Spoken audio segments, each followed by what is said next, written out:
Hello, hello. All right, good to see you. Thank you for turning up. What a week it's been. It's been, I'm feeling a bit jaded, a bit knackered at the moment. Been a bit of a busy week.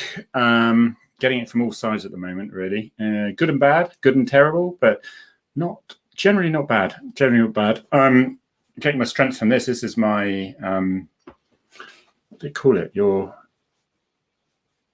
What's it when you're really ashamed of admitting something? Secret. Come on, help me here. Anyway, hi Jackie. Tomato juice with Worcester sauce. I remember this as a kid. I'd go to the Great Western Hotel or the Riviera Hotel in Newquay with my parents every now and then. Guilty pleasure. Thank you, Nikki. Guilty pleasure. Clearly, I don't have enough of those. I forgot the word. I used to have one of these, and it's bloody lovely. It really is. Like, it's got that real twang of bite into it. There we are. I love it. But you have to order it quite quietly in the bar. You know, I'll have a daiquiri. But anyway, welcome everyone. Thank you for turning up. Bloody Mary. It should be Jackie, but it isn't. I think it's that vodka. You need to chuck some vodka in there. So really good. Today we're going to talk about, it's only half an hour. Keep it short and sharp because I know you're busy people, got things to do. You don't want to hear me rabbiting on. I even get bored of myself sometimes. It's just, I think this week has been a real thing. Things turned a little bit. The police are getting a little bit of empathy. I wouldn't say sympathy. I wouldn't go that far, but it's a little bit. I think people are realizing they're absolutely shattered. And I've got a couple of examples here, a few tweets. First ice cream and now a daiquiri, John. Exactly. Former dog handler from up north. Good to see you, John. Just ice cream, love it. Went down to Newquay, had a lovely time. I might have put a tweet on really. I took my 22-year-old son. It was just lovely to have a bit of son and dad time, even though he's 22. I say, I went to Newquay with my son, and people assume he's like 8 years old or something. It was just lovely. And I took Arthur, and normally I just walk from my mum's house, which is one end, and I walk through Newquay to the headlands. And it's just gorgeous. It's beautiful weather. It's mostly along sort of grass and paths, coastal path and all that. So it's really nice. Stop for a beer somewhere, a bit of lunch or whatever, and that's just really nice. And then my son said, let's go up to the headland, past the Hewers hut. Jono will know that if he's on. Hi, Tom. And he went, no, let's go just around the corner. And I realised that Arthur, halfway on the way back, he was looking 11 years old. So I had him on my shoulders. I might have a picture of that later. So I just put him on like a rucksack, you see, sort of very gently hold that leg and that leg. And he just sits there. He's lovely. He keeps your neck warm and all that. I used to do it with my previous dogs when I was walking in the Lake District with Duke of Edinburgh, and it would be horrendous. I remember I had to climb Helvellyn twice, which is the second highest peak in England, I think. But anyway, it's a good one. I've done it a fair few times with Duke of Edinburgh award schemes with Newquay Tether School and then Truro School. And my dog wasn't going to have it anymore. So on he went. That's a good thing about having small dogs. And when there was snow, when you unzip you might not, but when you unzip your tent and then a wall of snow just goes, literally, Polo, my dog, I'm digressing here, but I'll get back to track shortly. Polo was a Parsons Jack Russell, so long-legged Jack Russell. And he achieved his Gold Duke of Edinburgh Award for 10 years dutiful service. And they made him a little silver bone. Little Alan Dodd, thank you very much. He was doing his now Southwest or coordinator or whatever, and a certificate, proper jobby certificate. And he was very near death then, bless him. He couldn't do another Dartmoor. But I used to put him down. He used to sleep down my sleeping bag, zip it up in the night, snow, blizzards. And in the morning, I just have to give birth to him like a lamb. You pull him out by his legs, and he didn't want to come out. No claustrophobia, no nothing. Incredible. But now Daksha Patel, hi Harry, it's me, D, and your little friend Leonie. Leonie, really good. Leonie read this Firearms and Fatals. She was 12. She must be 13 at least by now. And she's going to be, I'm quite sure she's going to be one of the top scientists in the UK. Absolutely love Daksha's views. If you don't follow her on Twitter, I suggest you do. Daksha Patel, really lovely woman, lovely daughter. And yes, so I'm really honoured to have you here. So we're going to, I wanted to bring this up really. This was Mr. Robbins. He is Chief Constable, West Yorkshire Police. And this is how the police are at the moment. I can see it. And I think he's absolutely right. It's got to the top now. He realises it's there. It's punch bags get hit from every side. It feels like that in policing at the moment. Officers are punched, kicked, pushed and spattered every day. They're also racially and religiously abused or insulted because of their gender or sexual orientation. But that is another sad story. That it's exactly, we are part of the general population. We're a selection, or we were, or I was. And of course, when people despise you and hate you because they see your uniform, they want to hurt you, and they will say, and they'll pick on anything. And if it's your color or it's your religion, and they will hit you with that. He highlighted, and if police officers are getting this every day, you can imagine, he highlighted the police have been denied 3% pay increase offered to the NHS staff and to firefighters. Last week, we saw officers who have been working on the front line of the pandemic not deemed worthy of a pay rise, yet colleagues in local government and the fire service were. Now, this is what look, I know we ain't got any money, and I was reading something that John Apter put out, who's the chair of the Police Federation. I rate him very, very well. He tried to keep that negotiation going. He tried to maintain that relationship so that he could get that sort of nudge room and do the best he could. There's no point saying you're a bunch of tossers and I'm not going to speak to you, because it's much easier then to pay the police zero. And so I think, yes, we know there's no money, but if you go into the financial side of things, yes, they are, because the police pay back tax, and they're also taxed on their higher pay rise. So the actual amount the government have to spend is negligible. It really isn't a big issue. So that was the thing that sort of summed it up, I thought. And then there was sort of tweets like this from someone called Dan Ivey that I know, Superintendent Dan Ivey, he is now, and he's in the Met. I remember him when he was a PC in Plymouth, when I was a sergeant in Plymouth. And he said lots of talk on the evening news about the ongoing, lots of talk in the evening news about the ongoing strain on NHS and police. Well, I'm sat here with my husband, an A&E doctor, and can categorically tell you we've never felt so thoroughly exhausted, hacked off, stressed, and undervalued. That is, I'm getting that thick and fast. And I think we've got to be careful. We can't ignore it for much longer. The government seem to be, I don't want to make it all political on this one, but it seems to be that it's an easy, just easy, because it's a little bit like I said before, the police tend to be looked upon as the authoritarians, are the ones who say, no, don't have fun, you can't have fun. They're the ones who, because it's democratically voted in government, and when the government have decided lawfully that this is the law, the police have to, they can't be like some other country where they go, well, do we believe in that law? Shall we take over the government ourselves, or should we actually maintain the law that has been democratically brought in? That's where people get a little bit confused and think that they are, being accused of being Nazis, literally. So it just shows A&E doctor, married to Dan Ivey, superintendent, top guy, works his backside off, certainly did as a PC, respect his tweets, at Daniel R. Ivey, okay, Ivey, for his Twitter. Suggest you follow him. And I think that really the cops are just at the end of the tether.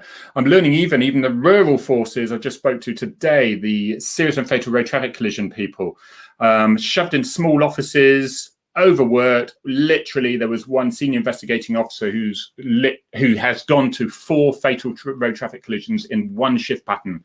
They are now they're family liaison officers. I think we call them something else now, but they're the ones who go to the family, tell them that their nearest and dearest is dead, and then guide them through that process from the coroners and that side of things. Incredibly emotional thing to go through the investigation, and they're piling in and there's no staff to deal with it. And one day it's going to go pop. It's going to go pop. It's not good. Tony, evening. Love to see you. How are you, Tony? So yeah, not good. John, I sort of agree. I do agree with you. I think the tide is starting to turn against the government regarding the recent pay rise in Scotland. It isn't the fact. I think it's when the police went, wow, what a year we've been through. We've been beaten to death, beaten like mad, wrong choice of words there. Spat at, a lot of, right, let me just get as well. There might have gone up like 20% annual national rise in assaults, right? And you think, well, there's 130,000 cops between them. It's not too bad, is it? Well, it's not the same for insurance brokers and estate agents and whatever you're doing, and perhaps, unless you're a boxer. But then you think, well, actually, how much percentage of the 130,000 is on the front line? Because there's a lot that are making stuff work in the back. There's a lot of instructors, a lot of admin people putting policies together, a lot of supervision of a lot of staff, like, your ranks that are not on the front line necessarily, and certainly not every shift. They're doing important work behind. So consider that as well, that it is a much smaller group of people of which are getting assaulted. How many times it was? I had the thing, 20,000 cops attacked since last March. So it's not out of 130,000 cops on front line. It's far, far less.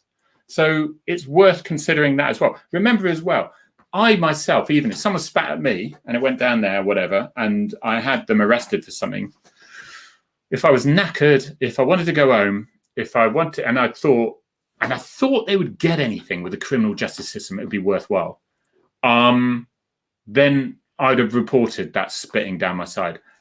Sometimes I didn't report it because, do you know what? If it was nothing, if it was just like, oh, F off copper, like that, and I did that, and I was there, and then they sort of, it was part of a serious offence or whatever, you just think they're not going to add anything onto that. So how many are not going reported as well? There's going to be a huge amount that aren't reported. So those figures look terrible. Believe me, they are far, far worse. And just to depress everyone completely, because while I'm here depressing everyone and me, I think people might know the secret barrister. He's really, really good. He's quite a real sensible, level-headed chap. I presume he's a chap.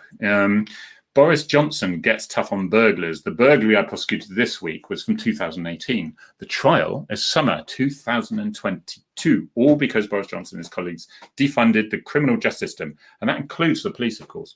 There's never been a better time to be a criminal. Do you know what? How horrendous it would have been once to say that, but it's absolutely true. Because, I mean, and there's a thing, I put a statement, one of the statements, I actually wrote a statement and just put it in the back. I wrote it as a blog, actually. It was a genuine statement, and it went up, and actually, and it was basically when I ended up under a big pile of people wanting to do harm to me. I just got away with it. And so all these people were with these public order offences and assaults and frays and stuff like that. And it was a year later they all went to court. And by that time, the steam's gone. I was called to court 5 times without exaggeration. First time adjourned, second time adjourned. Third time, they gave some weak sort of excuse that they were ill or something. So they gave them the benefit of doubt, and that was adjourned. It was 5 times I came to court. That means when I was on night shift, I took that night shift off, which means I can't, I couldn't work the previous night and then come into court. So you've got to take the previous night off. Do you know what I mean? And then somebody's got to cover you, because I was an operational firearms commander and all that side of things. Someone's got to cover you. So, so you're inconveniencing somebody else who's coming off a different shift. You are off those shifts for several days in a row. And if it's a short term, it can cost taxpayer quite a bit of money because out of the police force's budget, because you're paying someone overtime to come in without warning. So it's a massive thing. For what? This is the problem. So it's a knock-on effect. And yeah, you're right. They use, because I think criminal justice system often thinks the police, well, it's part of the job, is very often police assaults are bargained away with other charges. I think the police could do better to write their statements a little less, the same amount of evidential, I was at this time and date, place, this happened to me, without using, and this caused great pain and whatever. They could really do with just painting the picture, putting the reader there at the time of that assault so they can feel how vulnerable, how exposed they were at the time, how disgusting that assault was. And then you find you get more notice taken from it. So, and then of course, so we come to, and this is a bit of a sad thing, this, wasn't it? Let's see if the adverts are here or whatever. Let's go and see. This was on Jeremy Vine, and it was a police officer who called in. They were talking about this, and I think it shows how a lot of people are feeling at the moment.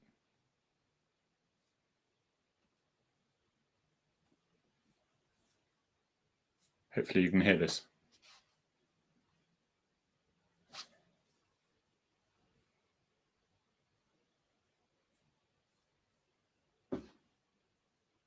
Been there several times.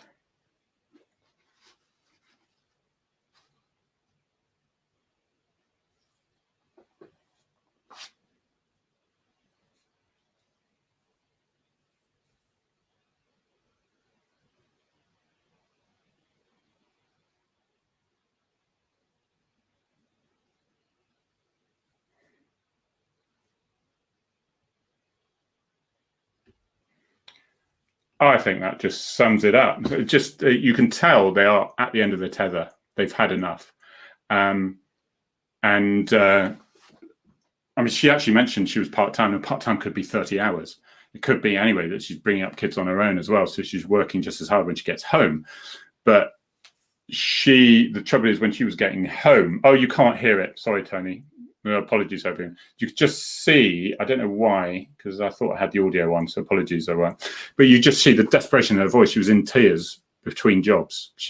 But that is someone who is just nearing the end of their ability to cope, and they need help at that point. But there's lots of people like that, and I think I get constantly all the time is I can't go off with sick because my colleagues. It's not like I'm sort of working for the government. I'm working for the public. I'm actually working for my colleagues because I see they are at the end of their tether. They can't cope anymore. So how will I feel if I then go off? And that was an awful thing. I'm sorry if you couldn't hear it, but she was just saying, I just couldn't. I was going to jobs. I was having to leave jobs. I remember a time when I was going to jobs and constantly apologizing for being 30 minutes late at an immediate 999 call. That's not good enough, And of course, with the other agencies who are just as strapped, it's very easy to say, and I don't say this in a nasty way, but it's very easy to say, right, okay, we can't cope with that. The police will have to deal with that. They need all their staff in the daytime. We'll have much less staff on the nighttime. So if anything comes up, and so what you will have is people on hospital watch, people in custody watch, and it's all mental health. Or you've got some little toe rag who says, I swallowed drugs. If they're not going to go to custody, they're going to go to a hospital, a much nicer environment. And then eventually he said, I didn't take drugs. So we've got to check that they haven't taken drugs. Because guess what will happen? If they have taken drugs, they'll go to custody. And if they die, guess what? It's a death in police contact. It's death in police custody if he's in custody. And guess what happens then? We get accused of, in certain extremist groups, of murdering. He'll be on the murdered by the police list. Genuine. That's how it is. So you could see how you've got to actually be so careful, and you've got no choice. I'm just going to say, see if it comes up with that. Just see if it's unmuted. Yeah, it should. I don't know why it was, because it shouldn't be. So I'm going to ignore that now. That's a shame.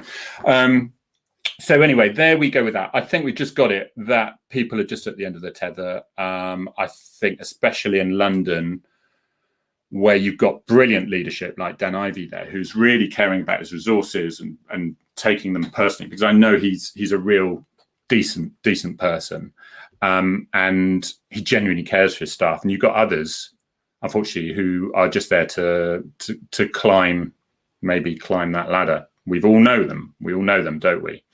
So it's not ideal if you've got a boss like that. I was very lucky, really, to have bosses where you really felt that they were there if you needed them. They trust you, and it's important for the sergeants to feed back. Because what can happen sometimes is from the top, the chief constable says, "Everything all right?" And the chief superintendent goes, yeah, no, it's fine. This is just swimming back here. We're brilliant. Because it looks good on me, doesn't it? Because everything's fine. And the superintendents have gone down to the inspectors and gone, "What's it like down there?" "Oh, yeah, no, it's fine. Everything's fine down here. You know, you can promote me. It's cool. I've got these running like a smoothly oiled running engine." And then, of course, it goes all the way down. And so the chief might genuinely think that actually I've got a problem. This is like in any business, of course. But then when you get a force, maybe it tends to be a little bit the smaller forces. You can't hide that quite so much. And the county forces, they have benefits because they are not getting the massive load of those very serious, like, murders by stabbings and gangs and things like that. But they do get county lines, and they still do get murders, and they got far less officers to deal with it, of course. But it's slightly more pleasant as well if your surroundings are a bit nicer. But let me not kid you, there are officers in masses of stress in counties. Certainly with and I know myself from my old specialism with serious injury, fatal collisions, dealing with those, because they have to be dealt with like a murder inquiry, basically, with next to no resources. And officers are going from one to another, another, and they're seeing death, they're seeing mutilation, and they're seeing the grieving relatives, and there's no diffusing. Where is that? The diffusing is the wrong word to use, because there is technically that available, and it's better in some forces than others. But you can't actually diffuse that amount of stuff. You need more resources. You need more resources to just lessen that workload. Right, something really funny. You want to see something really funny? There you go. That's really funny. Look at me. I'm like a giant on a rock. But the big interview, I'll tell you what, I love this. I've got some good news to talk about this later on. The Moorlander newspaper. It's online. And that was because, let me turn the page. Oh, yes, beautiful. And that's me doing my sitting on a rock pose. But actually, secretly, I'm very pleased with these photographs. I might have a nice word with the photographer and get that on a banner that I can then use later on, because I'm going to a few sort of theatres with Dave Wardell and a couple of other people, just have on a theatre for a night out, talking with cops who've written books, things like that. And it should be quite a fun night. More details to follow on that anyway. But yeah, there's an interview on there. I had to share that with you because I thought there were some people on the beach at the time thinking, this guy must be really famous, because the photographer, you know what they come. They don't come with a little camera. They come with the old tripods and the reflectors and stuff. And there I am, and secretly pretending I'm on a Cornish beach because it's about the Cornish. But it was fun there thinking, who the hell is that guy? There was a guy, I saw him secretly take a photo thinking, I'll find out who he is later on. But it's funny. Mostly insects, come on to my channel for a debate. Are you an auditor? Hey, mostly insects. If you stuck it, you and the auditor. Nice. John, excellent. Thank you very much. I was at Hewers Hut with Rowan last week. Didn't get to speak to you, unfortunately, this time. John lives in Newquay. He isn't the mayor, but should be the mayor. He's practically the mayor. So that is basically, I think, we know. And 101s, people are ringing 101s and 101 all over the country, and they're saying, I was sat there for an hour and it's nothing. Because, do you remember that tweet that came out? I don't know if you saw it, and it said from the force, and it's exactly the same on most other forces. Please do not ring 999 unless you need to, because we are at New Year's Eve levels. That is the situation at the moment. Some more tomato juice needed. If you didn't know what that was about earlier, then you're going to wonder what the hell that was. And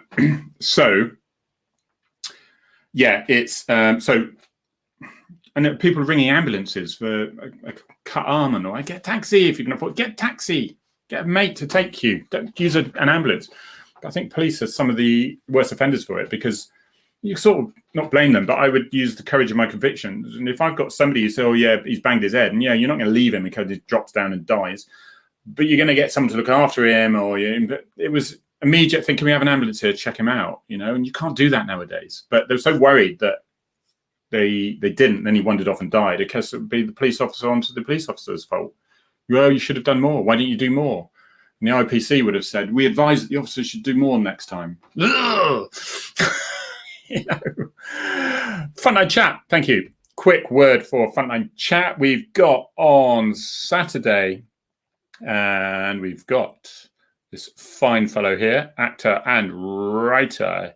I tell you what, he's good Northerner grit. He did a brilliant in a film, Sorry We Missed You, which was about a family in the north, and it was to do with a guy who gets a job and thinks it's to deliver for a courier company, and on zero wages, on zero contract wages, and how then they actually fine him for certain things, even if it's not his fault. And before long, he gets into it. That was all last year. He's got loads of stuff this year coming up that we're going to be talking about on Saturday, and a bit more actor stuff, and go through that. And so that should be fun. He sounds really good. I've seen a bit of video of him. I've spoken to him on email and things. I think he's going to be a really good one. So I think that's it. 1927 coming up. So we've got 3 minutes. Can't wait to come back down to Newquay. Jackie, I know I put something on about Newquay, and people are like, "Oh, I wish I was there." It is stunningly beautiful, and I'm very lucky to have lived in Newquay. My mum lives there, and it's a lovely excuse to go down there and see her. And just realise it's the best coastline in the world. If you live elsewhere in the UK, and you just think the Southwest is, it's quite nice, but just remember that the Southwest, my uncle used to work in intelligence in the war and stuff. And he then left that. His wife was a PR in Claridge's or something like that, some top knob. So she was rubbing shoulders with prime ministers and presidents and things like that. And they all left, and they started to work. They left, and they bought a little place in near Penzance called Lamorna, and he basically grew daffodils and wrote books. No running water, no electricity, and they eventually got that stuff put in, but they went from London life to that life. And the reason they grew daffodils there was a very good reason. I'll get to a point here, is because it gets the sun of the year first, and it was the very first and the only place you could grow flowers in the UK at that time. And then train loads of daffodils up to Covent Garden. He wrote books and became a bestseller with his books. Derek Tanguy. Look it up. He's a good book. He's a good author. He was a good author, and he'd probably be about 120 now if he was still alive. But an idyllic lifestyle, but hard work. You've got to admire that. People who just go for quality of life as opposed to money. Love it. So that is it. 1929. Good to see you, Harry. Last time I saw you was base from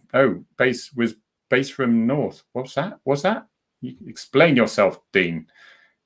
Dean Cooling. Explain yourself. I think that is it. So see you on Saturday. If you can join us on Saturday for Frontline Chat. Otherwise, thank you so much for calling in. I'm going to finish my tomato juice and Worcestershire sauce, and I'm not sure if it's Worcestershire sauce or Worcester sauce. It's spelled Worcestershire sauce, but I remember as a kid we used to call it tangy sauce because it said tangy sauce. It is tangy.